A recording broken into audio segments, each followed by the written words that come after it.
अस्सलाम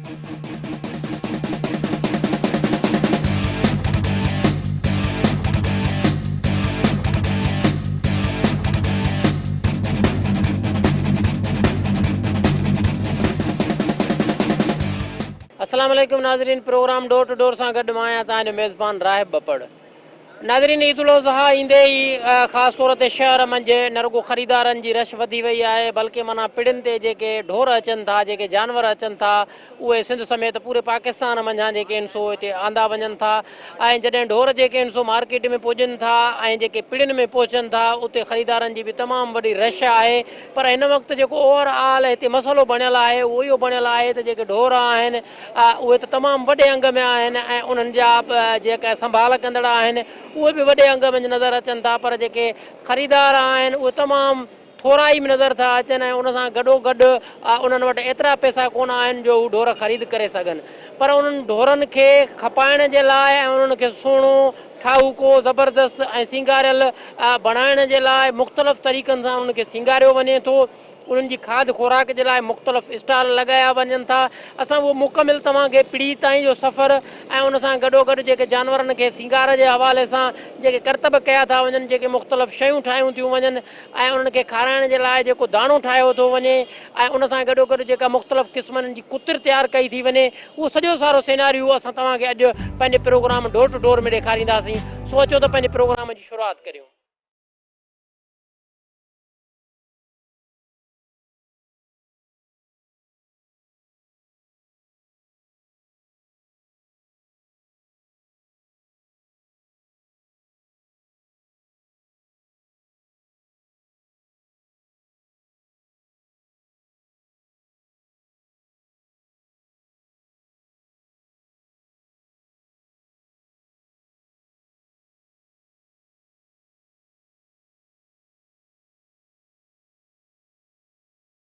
चाचा अस्सलाम वालेकुम। वालेकुम सलाम। किथां आया आहियो? जी इधर ही है, बस ये बस्ता लगाने के लिए आए हुए हैं। बस ये घास वगैरह दाना वगैरह ये बेचने को आए हैं। और अच्छा। इधर से आए हैं कराची के भिटैयाबाद से। अच्छा, कराची भिटाइयाबाद खां तव्हां हिते आया आहियो। केतिरे माना जेको आहे सो तादाद में रोज़ तव्हांजी कुतिर जेको आहे सो विकामजे थी पई? ख़बर को ना, पहले शुरू को ना थी, हुण थी आहे शुरू, सारा कुछ थींदो पियो आहे। हुण अॼु एतवार भाई साहब बस अॼु शुरू थी आहे, पहले कोन थी आहे। अच्छा, हिन वक़्तु माण्हुनि जो इहो चवणो आहे त तमामु घणी जेका महांगाई आहे उहा एतिरी वधी वई आहे जो माण्हू जेके ढोर आहिनि, जेके ढग आहिनि, उहे ख़रीद करण जी पोज़ीशन में कोन्हे को। तव्हां कीअं था ॾिसो, पूरी उमिरि माना हिन धंधे सां गुज़ारी आहे, तव्हांजे नज़र में महांगाई आहे कोन्हे? न न, असांखे महांगा, असांजो 10 रुपए किलो वेचणु हे गाह, ॿियो होॾे हूंदो आहे दाणा हूंदो आहे, सभु कुझु वेचण जो 50 रुपए किलो जा हिसाब। सभु महांगी आहे, ही महांगी वजह सां न पियो आहे। ऐं हे जूअर जो माना तव्हां केतिरे में गंढे ॾियो था? हाँ, ही जूअर जी जेका तव्हां गंढे जी सूरत में ॾियो था, किलनि ते ॾियो था, कीअं था ॾियो? क्या हे गंढो? हा, गंढा ये ना अपना ये 10 रुपए किलो ॾिया। 10 रुपया किलो। 10 रुपए किलो। तव्हां छा था सम्झो त माना जानवर जेको आहे सो हिकिड़ो किलो ॾींहं में घणा किला खाईंदो? 1 किलो जा कम जा ना है ना, तकरीबन 5-6-10 किलो जा कम हूंदो आहे ना जानवर जा।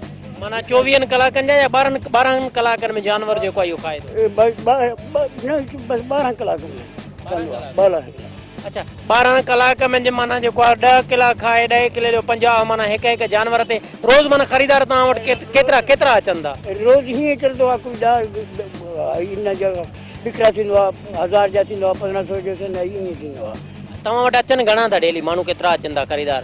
हा, माना ख़रीदार का बि आहिनि, गुज़र सफ़र सुठो थी थो वञे? कुतर शुतर सारा कुझु हिते थींदो आहे। हिते जेको ही तव्हां लॻाई आहे मशीन उनजे हवाले सां बि का मसवाड़ ॾियो था? न, कंटोनमेंट जो पैसा ॾिबो आहे सभु कुझु, ॿियो त कुझु कोन आहे। उहे ॾियारी घणो था वठनि? कोन न, ॾियारी जा हिसाब कोन आहे, बसि हुनखे ॾींहं जा हिसाब आहे। रोज़ानो घणो वठंदा? रोज़ानो केतिरा पैसा अथव? रोज़ाना कोन वठनि, रोज़ाना कोन वठनि, बसि हिकिड़ी दफ़ा वठी वञो बसि। बैंक में ॾिठी आहे। घणो पीआरियो आहे? 2000 रुपया। 2000 रुपया। ऐं पोइ हिते वरी ऐं ॿियो तव्हांखे हिते जेको गाहु खणी था अचो, ॿुध हे जेको गाहु खणी था अचो, इहो केतिरे मिलेव थो? गाहु आंदो आहे, कुझु 10 जा, 500 जा, 600 जा, ईअं किंदो। माना ईद उल अज़हा जेका उहा तव्हांजे गुज़र जो बहितरीन वसीलो साबित थिए पई। अस्सलाम वालेकुम। अस्सलाम वालेकुम। आप क्या खरीद करने आए हैं? मैं तो ये देखने आया हूँ, पर ये बहुत बोल रहे हैं, इसके 250 रुपये बोल रहे हैं। 250 के। हाँ, मैं का 150 दे देता हूँ, 150 भी नहीं कर रहे तो। अच्छा, ये आप बैल के लिए खरीद रहे हैं बकरी के लिए? बैल के, और बैल कितने में लिया है? बैल अभी आज लेने गए मैं। बैल लेने के लिए मीन के फैमिली गई है, आप उसके श्रृंगार का बंदोबस्त कर रहे हैं। जी, क्या समझते हैं आप, जो ये दे रहे हैं वो महंगी दे रही हैं या सस्ती हैं या नॉर्मल रेट पे हैं? नहीं नॉर्मल तो नहीं है, ये हाई है बहुत। अच्छा, 250 तो नहीं होना चाहिए। तो ये आप कितने तक लेंगे? मैं तो बोल रहा हूँ 160 दे देता हूँ, मना कर रहा हूँ। तो फिर लेंगे? देखते हैं क्या करते हैं अब। अच्छा, अभी देखते हैं, वहाँ पे जाके देखते हैं आगे, वहाँ भी देखते हैं, जहाँ मिल जाएगा ले लेंगे। बेटे आप क्यों आए हैं यहाँ पर? क्या कुछ खरीदेंगे या बस ऐसे ही घूमने आए हैं? घूमना है। घूमने आए हैं। कैसी मार्केट लग रही है? ये बैलों के श्रृंगार के हवाले से सामान बिक रहा है, जी अच्छी लग रही है। मजा आ रहा है आपको? जी आप क्या कहेंगे?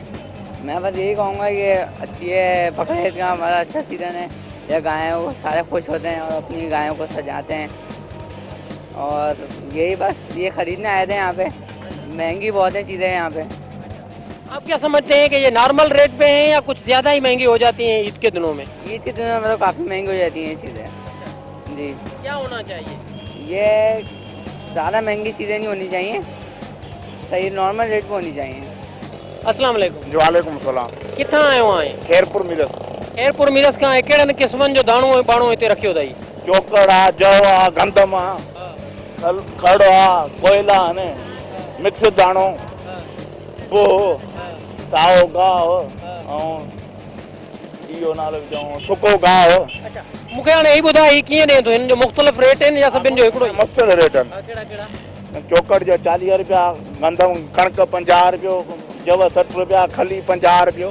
केतिरा माण्हू अचनि था पिया रोज़ तव्हां खां ही ख़रीद करण लाइ? गंज माण्हू था अचनि, अञा शुरूआत आहे नी हाणे, अञा शुरूआत आहे। अच्छा हा, गंज ईंदा ख़ाल के अकबर। अच्छा, ॿियो हे जेके पिंजड़ियूं बिजड़ियूं रखियूं थी, जेको हे ढोरनि जे सामान जेको आहे सो माना सिंगार जो सामान रखियो अथई, इहो केतिरे खां शुरू आहे ऐं इन में कहिड़ा कहिड़ा क़िस्म आहिनि? को माना मोड़ो आहे, को 2000 जो मोड़ो आहे, को 2500 जो मोड़ो आहे, को 3000 जो, को 1000 जो, को 1500 जो, को 800 जो, को 600 जो, को 500 जो, को 400 जो, इहे हिसाब। माण्हू अक्सर करे माना घणी शइ कहिड़ी वठंदा? सिंगार घणी शइ वठंदा आहिनि। हा, हे बि वठंदा आहिनि, पर सिंगार ते ज़ोर घणो हूंदो आहे। अच्छा हा, अच्छा, छा था सम्झो त माण्हू मुतमिन थींदे करे वठनि था, मिड़ई जीअं चवंदा आहिनि रोई रंभी वठनि था, कीअं वठनि था? ख़ुशी सां? ख़ुशी सां था वठनि। हा, ख़ुशीअ सां। छा था चवनि त महांगो महांगो न आहे? न न, सस्तो आहे? सस्तो आहे। शिकायतूं कंदा यार ॾाढियूं त वॾी महांगाई करे छॾी अथऊं। न न, का शइ न अहिड़ी। हा, हिकिड़ी ॻाल्हि मूंखे सम्झ में नथी अचे, तव्हां हिते कोयलो बि रखियो आहे, उहो कोयलो छा जे लाइ रखियो आहे? कोयलो रखियो आहे, कबाब पचाईंदा आहिनि, बूटियूं पचाईंदा आहिनि, शामियूं पचाईंदा आहिनि, उन माना मतिलबु इहो बाहि जे लाइ या गोश्त खे जेको माना गोश्त जे लाइ। उनखे बाहि ॿारण ॿारण हा, ॿारण जे लाइ। हिते छा था सम्झो हिन वक़्तु ताईं हिकु ॾींहं में तव्हां वटि केतिरा ग्राहक अचनि था? हिकु ॾींहं में अची था वञनि 100 150 200 ग्राहक अची था वञनि। उन में माना डेली तव्हांजी केतिरी ॾियारी थिए थी? ॾियारी जेको आहे कंहिं महिल 20,000 सेल, कंहिं महिल 25, कंहिं महिल जीअं ॾींहं गुज़रंदा वेंदा, वेझा ॾींहं पवंदा तीअं घणा ई थींदी आहिनि। अच्छा, हिकिड़े ही जेको तव्हां लॻायो आहे हिन जा माना पैसा कंहिंखे ॾियो था पिया? पैसा कंटोनमेंट पुलिस बि वठे थी? हा, माना भतो वठे थी? अची भतो न बस वठे थी शेड्यूल मुताबिक़। माना शेड्यूल मुताबिक़ न, ईअं भतो ई थियो न, ॿियो शेड्यूल मुताबिक़ छा जो? पोइ तव्हां हे जेके माना ॾिना आहिनि, केतिरा पैसा तव्हां ॾिना आहिनि? कंहिंखे 1000, कंहिंखे 1500 रोज़ ॾियो था? न न, उहे हिकु महिल ॾेई छॾींदा आहियूं, पोइ न ईंदो बसि। हाणे माना को टेंशन न अथव? न, कोई टेंशन न। हाणे तव्हां जेके हो आम माण्हू जे लाइ टेंशन हो? हा, आम माण्हू जे लाइ टेंशन। हा, नाज़रीन, हिन दोस्त जो चवणु इहो आहे त हाणे असांजे लाइ जेके पैसा वठण वारा उन्हनि खे ॾेई छॾियासीं, उहे असांजे लाइ टेंशन न आहिनि। हाणे असां आम माण्हुनि जे लाइ टेंशन आहियूं। ईद उल अज़हा आहे, हिननि खां ॿियनि खां पुछूं था त माना हिते ओवरऑल ही जेको माना सूरत हाल हले पई, कीअं पई हले, केतिरी महांगाई आहे, केतिरी हिननि जे सामान जी खपत थिए थी, ऐं केतिरा ग्राहक हिननि वटि ॾिहाड़ी अचनि था। अस्सलाम वालेकुम। वालेकुम अस्सलाम। चारा ले रहे हैं आप? जी, बैल के लिए, बकरी के लिए? बकरे के लिए बकरे के लिए कितने में किलो दे रहे हैं? 10 रुपये किलो दे रहे हैं। 10 रुपये। आप कितने किलो रोजाना लेते हैं? रोज़ाना 2 किलो। क्या समझते हैं कि चारा महंगा है या ठीक पोजीशन पे है? सस्ता क्या आज के दौर में, महंगा है। 10 रुपये पहले मिलता था, 5 रुपये 8 रुपये मिल जाता था, 10 रुपये इस साल मिल रहा है। क्या पता आगे ये भी मुश्किल हो जाए। अच्छा, बकरों के हवाले से करें या बैलों के हवाले से, वहाँ पर मंडी में कितनी मीन के आप क्या समझते हैं, रेट जो है वो सस्ते हैं या कुछ ज़्यादा ही महंगे हुए हैं? रेट तो बिल्कुल महंगे हैं, पिछले साल के मुकाबले में बहुत ज़्यादा है। बिल्कुल बहुत महंगे हैं पिछले साल के मुकाबले में। अच्छा, तो अब इनके क्या होना क्या चाहिए? आवाम को रिलीफ मिलना चाहिए, सस्ते होने चाहिए बिल्कुल, ताकि हर बंदा कुर्बानी कर सके, हर कोई सवाब कमा सके। अस्सलाम वालेकुम। वालेकुम सलाम। किथां आयो आहीं? जी सर जेकमाबाद खां आयासीं। जेकमाबाद खां हिते छा खणी आयो आहीं, छा खपाए पियो? असां मज़ूरी कंदा आहियूं, बाक़ी सेठ जो माल आहे, माल उन में असांखे 400 रुपया मज़ूरी ॾींदो आहे। बसि शुक्र अल्हम्दुलिल्लाह असांजो बि गुज़ारो सुठो थिए थो। अलाह मालिक आहे, ॿियो को गुज़ारो कोन्हे को। हींअर जेको त ईद जो मौक़ो आहे, ईद जे मौक़े ते असीं बि आयासीं। अच्छा, ईद जो मौक़ो आहे, ईद जे मौक़े में गुज़र सफ़र करण जे लाइ आया हो। हे शयूं तव्हां केतिरे अघनि ते ॾियो था पिया? सस्तियूं ॾियो था या महांगियूं ॾियो था? सुठे नमूने सां असां ॾियूं था इंशाअल्लाह ताला।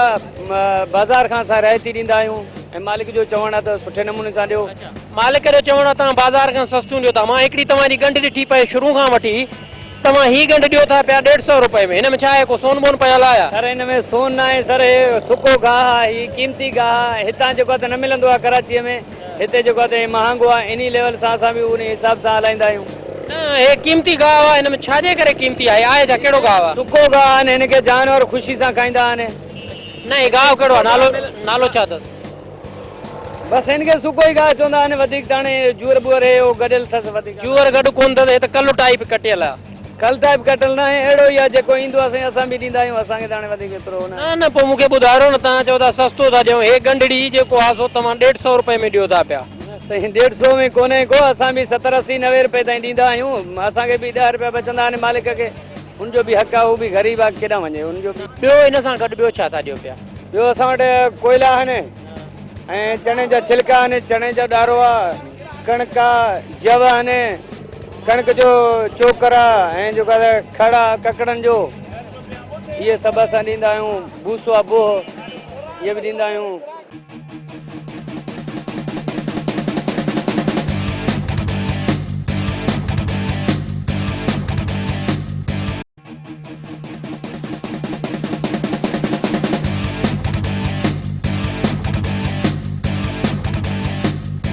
जी नाज़रीन, हिते तव्हां ख़ासि तौर ते अॼु असां ॾेखारण जी कोशिशि कंदासीं प्रोग्राम डोर टू डोर में, त मंडी खां सवाइ हूअं कराची जे मुख़्तलिफ़ रोडनि ते, रस्तनि ते, चौकनि ते जेके आहिनि सो उहो माल जूं जेके आहिनि सो हल्कियूं फुल्कियूं पिड़ियूं लॻायूं हुयूं आहिनि।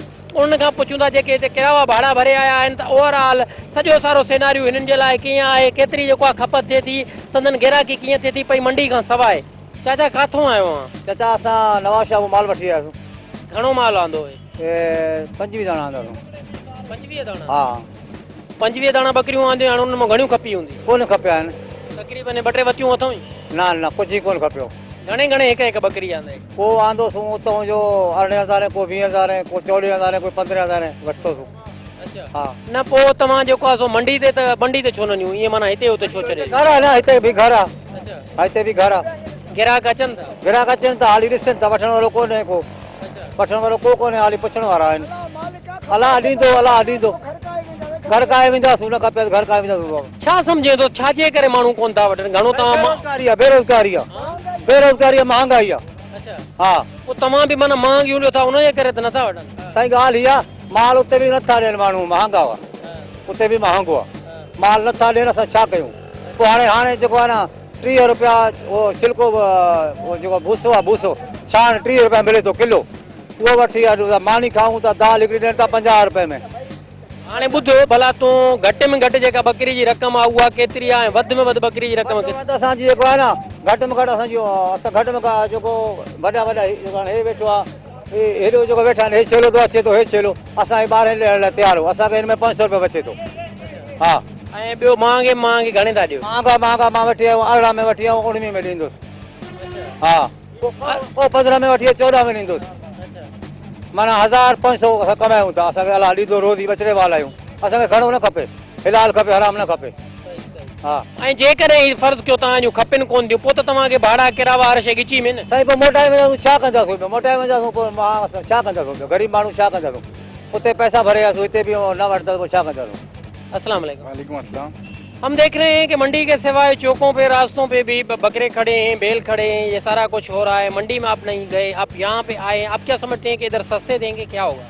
बात सस्ते के नहीं है, हालात कराची के आपको पता है कि आजकल पहले लोग जाते थे तफरी के लिए, अब आजकल हालात ऐसे हैं कि घर से बाहर किस तरह आदमी निकले, तो जहाँ आसानी से मिल जाए वो ज़्यादा बेहतर है। सस्ते तो कहीं कोई चीज़ नहीं मिल रही, सस्ता आपको क्या मिल रहा है यहाँ पर? कुछ भी नहीं मिल रहा। तो यहाँ चौकों पे भी सस्ती कोई चीज़ नहीं है, सिर्फ ये है कि बस थोड़ा सा आदमी अपने आप को कन्वीनियंट करने के लिए ये सारी चीज़ें कर रहा है। नहीं, यहाँ पर दे रहे हैं 12-18, तो आप समझते हैं कि ये जो रेंज है वो आपकी मीन के हद तक ठीक है? रेंज नहीं है, असल में जो 12 का दे रहे हैं वो मंडी में भी 12 का ही है, यहाँ पे कम नहीं है, रेट वही है, बल्कि और ज़्यादा ही होंगे। ये कहना है कि ये यहाँ पर बेच रहे हैं, यहाँ कम नहीं है। बस ये है कि हर आदमी ये चाहता है कि यार जल्द से जल्द अपने घर पहुँच जाए चीज़ लेके। ये भी एक फ़र्ज वाला मामला है ना कि फ़र्ज को अदा करना है, तो अपनी चीज़ ले और चला जाए। पहले तो लोग जाते थे 2-2, 3-3 दिन घूमते थे पहले, फिर लेते थे, लेकिन अब तो ये है कि बस लो और चले जाओ। हालात का कुछ नहीं पता, जाते हुए सही है, वापसी पे सारे रोड बंद। अभी आप यहाँ पर से लेके निकलेंगे या बस? मैंने तो लगाए 1-2 बकरों के पैसे, लेकिन शायद उनको मेरे पैसे समझ में नहीं आ रहे। आपने कितने लगाए? मैंने 15,000 लगाए। वो कितने कह रहे हैं? वो 19,000 कह रहे हैं। 15 और 19, ये मालिक खड़े हैं, इनसे पूछ लेते हैं। चाचा अचो, थोड़ो वधी अचो। पहिरियों ग्राहक तव्हां वटि कोन आ, अलाव अलाव करे ग्राहक घुरायव, हाणे उहो 15 चए थो त 15 में छो नथा ॾियोसि? 15 में नुकसान है साहब। कहिड़ो? मूड़ी ना है, हाँ? मूड़ी असांजी 15 ना है। मूड़ी घणा अथव? वरी असांखे बि 500-400 खिचे भाड़ो ख़र्च निकिरे त असां ॾियूं न। न तव्हां बि हरू भरू के माना 10 या जेको आहे सो 20 खणी जेको आहे सो माना रुपया ऐं इहे जेके आहिनि सो न कयो, खणी 200-200, 100, 500, 1000 बचायो। हा, इहो बचे थो न, पैसा को वधीक ईमानदारी बचे थी न। त पोइ हाणे 15 वारे ते तव्हांखे घणा बचंदा? यार त नुकसान आहे। केतिरो नुक़सान थिए थो? 15, 19 चयो न छोकिरे, 19 में 500 रुपया उन बचायो पंहिंजे लाइ बसि। 500 पोइ घटि आहिनि? हा, माना तव्हांजो उन में खाद खोराक जेका ॾियो था हिनखे उहा कटे करे न? हाणे मां 200 जो टोकरो वठी वियो हिते अची खवारियमि। पोइ 200 जो टोकरो खारायो थी 25 खे, उन हिकिड़े खे त न खारायो न, त उनजी रक़म केॾे बि खाईंदा न, हाणे खाईंदा, शाम जो खाईंदा। पर ग्राहकनि खे इहो सहूलियत आहे, फ्लैट आहिनि, घर आहे, असांजो बि घर हिते आहे। छिना छुनी लॻी पिया, टिकेटी लॻी पिया, चोरी असां बरोच माण्हू हिते पहाड़ा ॾेई चवंदा घर बि पुॼाए ॾींदासीं। ग्राहक भला घणियूं हिते वठण जे लाइ छो कोन था अचनि? छा था सम्झो बेरोज़गारी आहे, माण्हुनि वटि पैसो कोन्हे, छाजे करे? महांगाई आहे, पैसो बि आहे, कुझु फ्लैटनि में बंगलनि में रहनि था, जॻह न आहे, चंड राति जो वठना पोइ ॾाढा। कल्ह आर्तवार आहे न, सुबुह बि वठना ॾाढो, सुबुह ॾाढो बचंदो ई कुझु कोन। हा, माना तॾहिं तव्हां बि कोन था ॾियो, त हाणे ईंदा ज़रूरु, आहिस्ते आहिस्ते ईंदा। जो क़िस्मत में आहे हिसाब उहो मिलंदो, 5 रुपया संग बि बचंदा, बचण लाइ ॾींदासीं। पर जेकॾहिं अहिड़ी पुख़्तगी कए ऐं जेको ग्राहक आयल मोटाए त पोइ क़िस्मत त लॻे थो त माना फिटंदी। नुक़सान में कोन ॾींदासीं, 5 रुपया बचंदा ॾींदासीं न, ईअं कोन। किथां खां आया आहियो? असां हैदराबाद मां। घणा आहे बकरियूं बकरा घणा आंदा अथव? असां मिड़े 13 खन आंदो आहे। 13 खन? 13 में वञी 6-7 बचा आहिनि, ॿिया सभु हली विया? न, अञा न पिया हलनि, पोइ वरी ॾिसूं, अञा उमेद आहे। अच्छा, काथे माना मंडी में छो कोन ॾिया अथव? हिते रस्तनि ते बीहारिया अथव? मंडी में हिकिड़ी ॻाल्हि त असां ग़रीबत हिकिड़ी, ॿियो वरी उते टैक्स लिखाई वठनि था, उनजे करे न, ॿियो न त असांखे 500 रुपया बचे त बि असांजे बच्चनि जो गुज़रान थी पए। अच्छा, हिते माना घणी माण्हू पकाई करनि था या आराम सां अचनि था ऐं वठियो वञनि था? पकाई बि कनि था आराम सां, जंहिंखे ख़ुदा ॾिनी आहे हिमत उहो आराम सां वठी वञनि पिया, जंहिंखे ख़ुदा हिमत घटि अञा ॾिनी आहे त उहे हेठि मथे छिकी उहे गाॾो पिया हलाइनि। हे जेके तव्हां 30 बकर हिते आंदा, उन्हनि मां हिन वक़्तु ताईं घणा वठी आया आहिनि? असां त अञा वठी न विया आहियूं। अञा हिकिड़ो बि न हलियो आहे? न। पोइ तव्हां खाओ पीओ किथां था? बसि को घरां आंदो आहे, मिड़े ईअं वेठा आहियूं। ईअं त कोन थींदो त पोइ हिननि जा भाड़ा किराया गिची में पवंदा? बाबा भाड़ा किराया त उहे गिची में आहिनि न। अच्छा, हा, भला हिकिड़ो बकरो जेको आहे उहो सस्ते में सस्तो तव्हां वटि घणी रक़म जो आहे? असां वटि सस्ते में सस्ते 12-15। 12 ऐं 15 हज़ार। ऐं महांगो में महांगो केतिरो ॾियो था? महांगे में महांगो जेतिरो तव्हां मुला सां छॾायूं था, उन में महांगो इहो 60, 65, 40, 50, 60 हज़ार, 70 इहो जोड़ी। जोड़ी 60 हज़ार रुपया बकरे जी? हा, बकरे जी 60 हज़ार रुपया। जो 1.5 साल हिनखे सांढे न त पोइ ख़बर पए त कीअं आहे। बचे खे बि माण्हू 5 ॾींहं सांढे थो न, हुनजो पोइ को तकलीफ़ थिए थो तॾहिं सांढिजे। पर जेकॾहिं हिनखे बचनि वांगुरु पारे आया हो त पोइ त हिते वरी कुआइण जे लाइ वरी पैसा वठी करे पोइ वरी कीअं चओ था तकलीफ़ थिए थी? बाबा उहो त असांजी रोज़ी आहे न। हा, असांखे बि बचण लाइ खपे न, छाजे करे असां तकलीफ़। हिते घणा माण्हू आया आहियो तव्हां? हिते असां 5 आहियूं। माण्हू भला पैसा रक़मूं ॿुधी करे भॼी था वञनि? हा, भॼी पिया वञनि, हाणे ॿियो छा पिया कनि। छाजे करे छा था सम्झो माण्हुनि वटि पैसो कोन्हे या पकाई कंदा या महांगाई आहे? बाबा हिते जो गवर्नमेंट जो पैसो सरकारी पैसो उन्हनि खाधो आहे हाणे उहे छिकी मिड़ेई वठनि पिया ॻाल्हि इहो आहे साफ़ ॻाल्हि इहो आहे त गवर्नमेंट जो सरकारी पैसो हुननि खे मिले थो हिते पैसो ॾियनि था त हुननि खे ॾुख थो थिए। दादा अस्सलाम वालेकुम। वालेकुम सलाम। तव्हां किथां आया आहियो? असां हैदराबाद में केरु आहियो पाण? असां डाबवाणी आहियूं ज़ातिया बागड़ी आहियूं चवंदा आहिनि डाबवाणी आहिनि। माना असली जेको आहे सो दरावड़ ऐं जेको सॼो सारो इहो सिलसिलो अचे थो उहे पंहिंजे माना वारस धरती जा सिंध जा त वारस हो न? सिंध जा वारस आहियूं सिंधी आहियूं। त हाणे हिते ॿुधाए हिते केतिरा बकरा आंदा अथई? असां हितां 30 बकरा आंदा आहिनि 30-35 आहिनि बकरा। 30-35 बकरनि में घणा हलिया आहिनि? बसि असां राति लाता न यहाँ तक कुझु कोन्हे हलियो आहे। अच्छा घणो किरायो विरायो भरे आयो आहे? बस ते आंदा हिन ते ट्रक ते आंदा अथई सुजुकी ते? मजदा ते। घणो किरायो वरितो? किरायो 12,000 रुपया। 12,000 रुपया उहे वरितो। छा था सम्झो पिया तव्हां त हिते हली वेंदा? बसि अलाए शुक्र अलाह ते पार करे वेठा आहियूं। जेको अचे पियो आंदो आहे 15 जो चवंदा 12 में ॾे 12 वारो आंदो आहे चवंदा 8 में ॾे बसि ईअं करे वेठा आहियूं। जेको अलाह जी मर्ज़ी अॻियां माण्हुनि जी मर्ज़ी पोइ जीअं हूंदी कुर्बानी जंहिंखे लॻे। छा सम्झो था त माण्हुनि वटि भला पैसा कोन्हनि या तव्हांजा बकरा एतिरा लाइन कोन आहिनि त ठाहू खां ज़बरदस्त सुहिणा सेफ्ता ख़ूबसूरत लॻा पिया आहिनि। सभु पकाई जे करे कंदा। हिते कराची में अचूं था सस्तो वठंदा सस्तो ॾे पण सस्तो माल कोन थींदो इन सीज़न में। माना जेकॾहिं तव्हां फर्ज़ु कयो उन जा 8 चयो त उहो 8 में खणी वेंदा? न 8 जो चवंदा 6 माना तव्हां बि माण्हुनि जा ड्रामा सम्झी वरिता आहिनि। त आख़िर हाणे सिंध में आहियूं सिंधियुनि सेखारिया आहिनि त सिखंदासीं न बाबा। पर मूंखे ॿुधाए हिन ते भला हिनखे ख़ूबसूरत बणाइण जे लाइ ॾाढियूं हिनखे जेके आहिनि सो गानी यानी कि छा गानी आहे न इहा 50 रुपए जी आहे ठीकु आहे। हाणे 30-40 रुपए जी ही आहे इहा बि आहे न ख़र्च। हाणे बूसो आहे पहिरीं असांखे मिलंदो 8 रुपया किलो अॼु असांखे मिले पियो 50 रुपया किलो। हाणे ॾींहं में हिकिड़ो छेलो खाए 2 किलो 3 किलो बूसो उहा बि ख़र्च आहे। साबुण आहे शर्फ आहे वेचारणा आहिनि न पोइ ॿुध पोइ भला एॾो सिंगार छो करायो अथई? बसि चवंदा कोन जेतिरो सिंगार ओतिरो दीदार हूंदो आहे सूंहं ते माण्हू मरंदा आहिनि। हाय माना ही तव्हांजे घटनि ते जेके आहिनि माण्हू हिन सूंहं ते मरंदा पोइ हिन सुहिणनि खे वरी कुर्बान कंदा।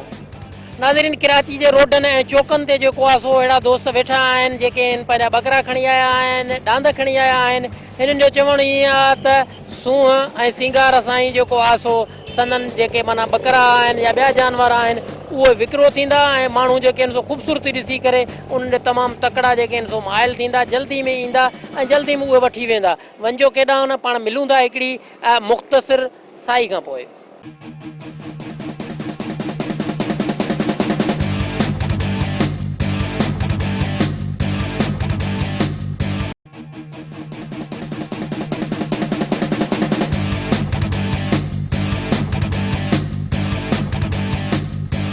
वेलकम बैक नाज़रीन प्रोग्राम सिलसिले खे उतां ई अॻिते था वधायूं जिते पाण छॾियो हुयोसीं ऐं हिन प्रोग्राम खे कंटिन्यू था कयूं ख़ासि तौर ते कराची जे चौकनि ते जेके माण्हू वेठा आहिनि पंहिंजा बकरा ऐं जेके ॿिया ॾांद वग़ैरह आहिनि उहे जॾहिं उन्हनि खां पुछूं था त हिननि चौक ई मुंतख़ब छो कया? दादा कहिड़ो हाल आहे? सभु ख़ैर सफ़ा जोड़ आई तव्हां भला हिते चौकनि ते ई छो वेठा आहियो हे बकरा जे लाइ?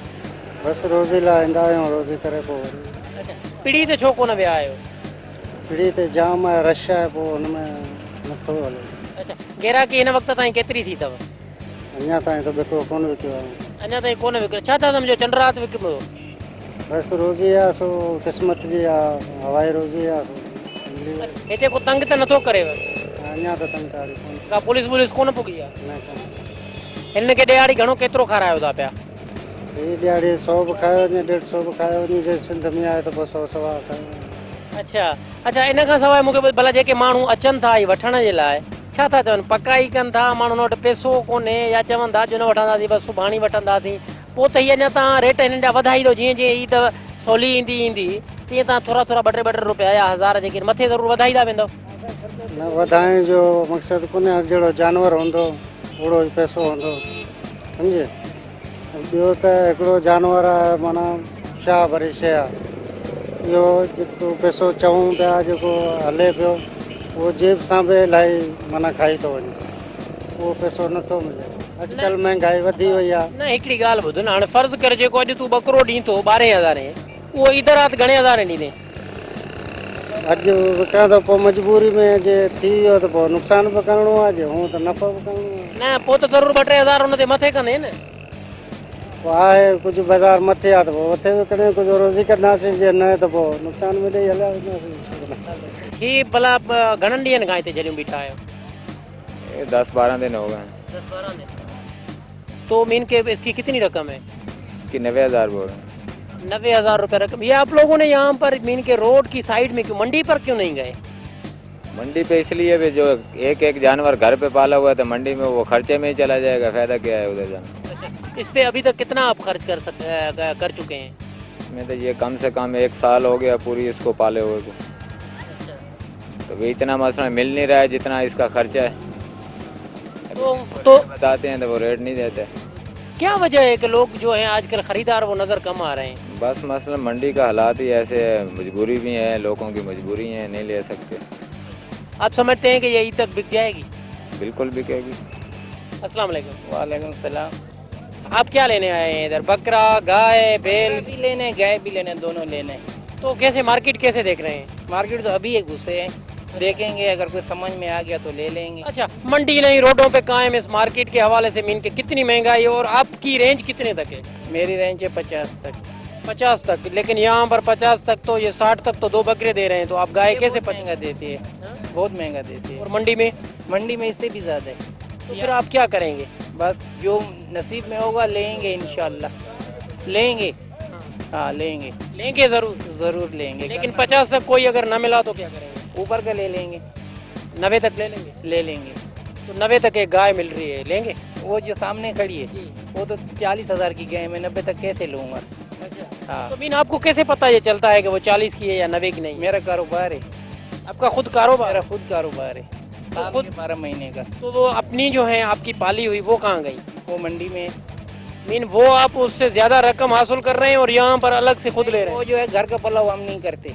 आप भी यहाँ पर खरीदने आए हैं या बेच रहे हैं? बेचने आए हैं सर जी। हिंदी में गलाएंगे? हाँ नहीं उर्दू में गल करना। मुझे ये बताओ ये कितने में दोनों देंगे?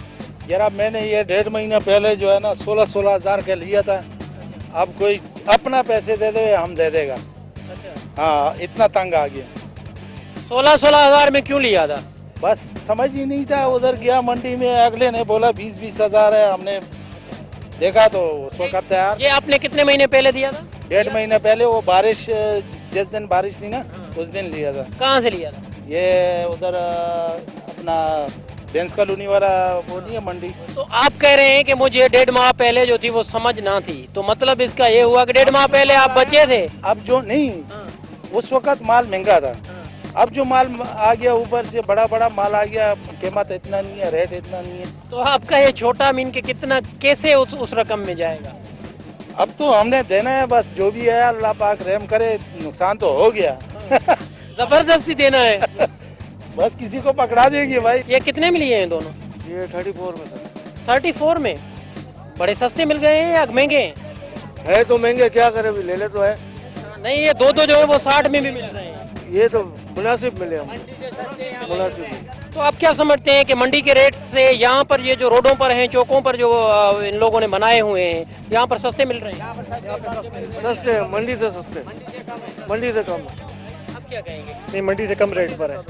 मीन के आपने ये सिर्फ 2 ही लिए हैं और गाय वगैरह दूसरा कुछ खरीदने का प्रोग्राम है? गाय बकरे के रेट पे कहाँ मिलेगी?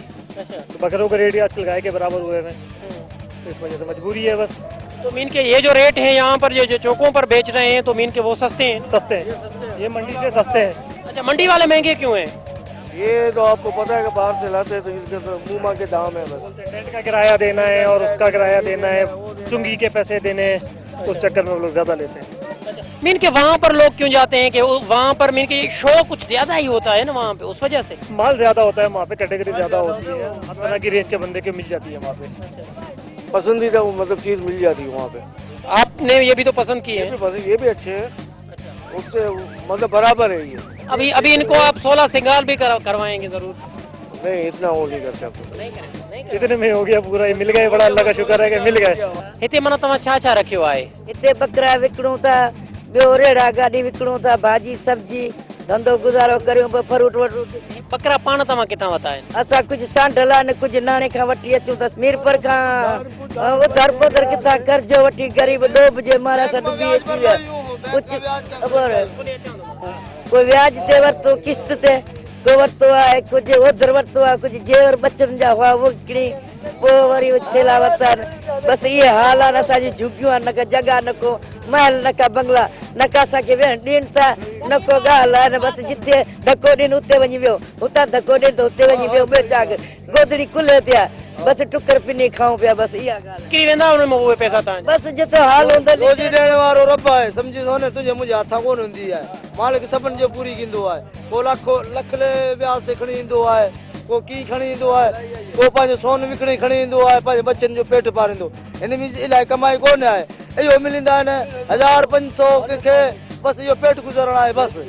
हाँ, बच्चों का गुजारा करते हैं। ये गरीब अपना कर्जा लेके अपना वो बकरे लाते हैं, बकरे लेके बेचते हैं, 5 रुपए 10 रुपए 50 रुपया मिल जाता है ऊपर, तो वो लोग दे देते हैं।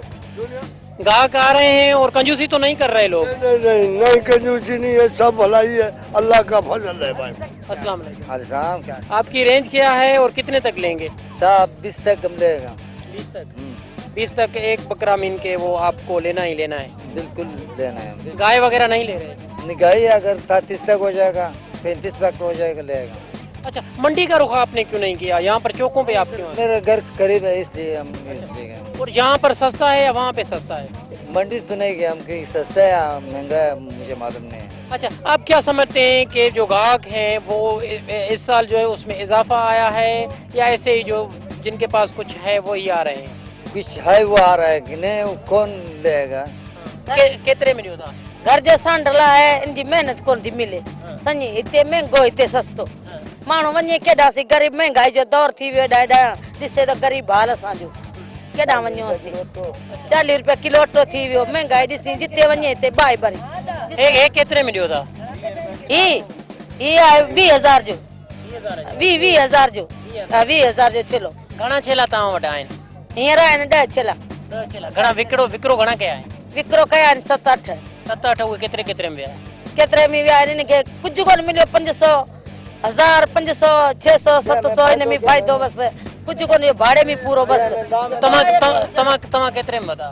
असीं वरिता जहिड़ो 20 में मिले इहो, बसि 21 22 बसि एतिरे में हलिया वञनि बसि। माना सुठो आहे न, हे कमु पूरो तव्हां सुठो थो हले? हा, थोरो 500 1000 बसि। इहो खाधो पीतो बकरे जो 3 ॾींहं रहिजी वञे, 2 ॾींहं रहिजी वञे, जो खाधो केरु ॾे? इहो खाधो खाराए छॾियूं बसि।